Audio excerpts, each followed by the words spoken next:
ഇന്ന് ഒക്ടോബർ 21 2 ദിവസം കഴിഞ്ഞാൽ ഒക്ടോബർ 23 കോൺഗ്രസ് ഭാരവാഹികളുടെ യോഗം തിരുവനന്തപുരത്ത് ചേരും.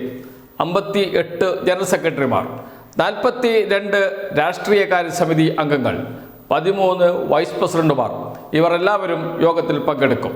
അതിൽ രാഷ്ട്രീയകാര്യ സമിതി നേതാക്കൾ പ്രധാനപ്പെട്ടവർ ചിലപ്പോൾ പങ്കെടുക്കാൻ സാധ്യതയില്ല എങ്കിലും ബഹുഭൂരിപക്ഷം പേരും പങ്കെടുക്കും. ആദ്യത്തെ പുനഃസംഘടന കഴിഞ്ഞ് ആദ്യത്തെ യോഗമാണ് എന്നതുകൊണ്ട് തന്നെ തെരഞ്ഞെടുപ്പ് പ്രവർത്തനങ്ങൾ എവിടം വരെ എത്തി, ഇനി എന്തൊക്കെ ചെയ്യണം, സർക്കാരിനോടുള്ള സമീപനം എന്താകണം, നവംബർ 1 കേരളത്തിൽ പ്രത്യേക നിയമസഭാ സമ്മേളനം ചേരാൻ പോവുകയാണ്, അവിടെ എടുക്കേണ്ട നിലപാട് എന്താകണം, ഇത് സംബന്ധിച്ചൊക്കെ ചർച്ചയുണ്ടാകും എന്നാണ് കോൺഗ്രസ് നേതാക്കൾ പറയുന്നത്. എന്തൊക്കെ വിഷയങ്ങൾ ചർച്ച ചെയ്യും ഇത്ര വലിയ സമിതിയിൽ എന്ന ചോദ്യം വേറെയും അവശേഷിക്കുന്നുണ്ട്. അപ്പോഴാണ് മറ്റൊരു വാർത്ത കൂടി വരുന്നത്. എന്തിനാണ് ഇപ്പോൾ യോഗം വിളിച്ചത്? സെക്രട്ടറിമാരെ പ്രഖ്യാപിച്ചിട്ടില്ലല്ലോ ഇതുവരെ. സെക്രട്ടറിമാരെ കൂടി പ്രഖ്യാപിച്ചതിന് ശേഷം മാത്രമേ യോഗം വിളിക്കേണ്ടതുള്ളൂ എന്ന ആവശ്യം കോൺഗ്രസിൽ നിന്ന് ഉയർന്നു വരാൻ തുടങ്ങിയിട്ടുണ്ട്. സെക്രട്ടറിമാർ മാത്രം പോരാ, നിർവാഹക സമിതി അംഗങ്ങളെയും പ്രഖ്യാപിക്കണം. അത് വലിയ പട്ടികയാക്കാനാണ് സാധ്യത. ജനറൽ സെക്രട്ടറിമാരെ മാത്രമേ ഇതുവരെയും പ്രഖ്യാപിച്ചിട്ടുള്ളൂ. അതുകൊണ്ട് പലരും പുറത്തു നിൽക്കുകയാണ്.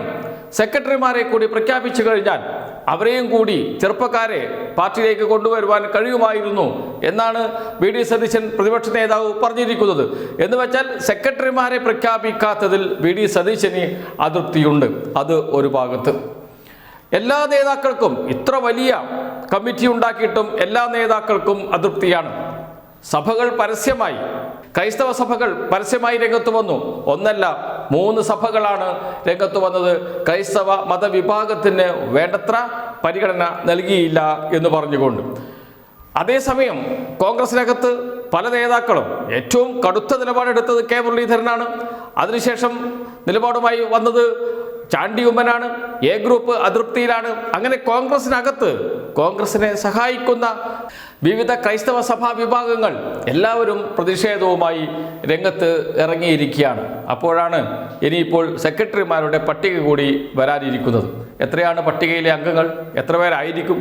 കോൺഗ്രസിൻ്റെ ഒരു രീതി അനുസരിച്ച് ഒരു ജനറൽ സെക്രട്ടറിക്ക് 2 സെക്രട്ടറിമാർ എന്നാണ്. ഒരു ജനറൽ സെക്രട്ടറിക്ക് 2 സെക്രട്ടറിമാർ എന്നാണ്. അതാണ് കോൺഗ്രസിൻ്റെ കീഴ്വഴക്കം. അങ്ങനെയാണെങ്കിൽ എത്ര സെക്രട്ടറിമാരെ പ്രഖ്യാപിക്കണം? ഏറ്റവും ചുരുങ്ങിയത് 116 സെക്രട്ടറിമാരെ പ്രഖ്യാപിക്കണം. 116 സെക്രട്ടറിമാർ. അത് കഴിഞ്ഞ് നിർവാഹക സമിതി അംഗങ്ങളുണ്ട്. സംസ്ഥാന എക്സിക്യൂട്ടീവ് നിർവാഹക സമിതി അംഗങ്ങളെയും കൂടി തീരുമാനിക്കേണ്ടതുണ്ട്. അത് സ്വാഭാവികമായും 116 സെക്രട്ടറിമാരാണെങ്കിൽ അതിനേക്കാളും കൂടുതൽ വേണ്ടേ? അതൊരു 100 120 എത്താനാണ് സാധ്യത. 120 116 58, അതുകൂടാതെ 13 വൈസ് പ്രസിഡന്റുമാർ, 42 രാഷ്ട്രീയകാര്യ സമിതി അംഗങ്ങൾ. രാഷ്ട്രീയകാര്യ സമിതി അംഗങ്ങൾ പലരും നേരത്തെ പറഞ്ഞ കാറ്റഗറിയിൽ വന്നിരിക്കാം. സംസ്ഥാന വൈസ് പ്രസിഡന്റ്, അതോടൊപ്പം തന്നെ ജനറൽ സെക്രട്ടറിമാർ എന്നിവരൊക്കെ ചിലപ്പോൾ രാഷ്ട്രീയകാര്യ സമിതിയിൽ വന്നേക്കാം.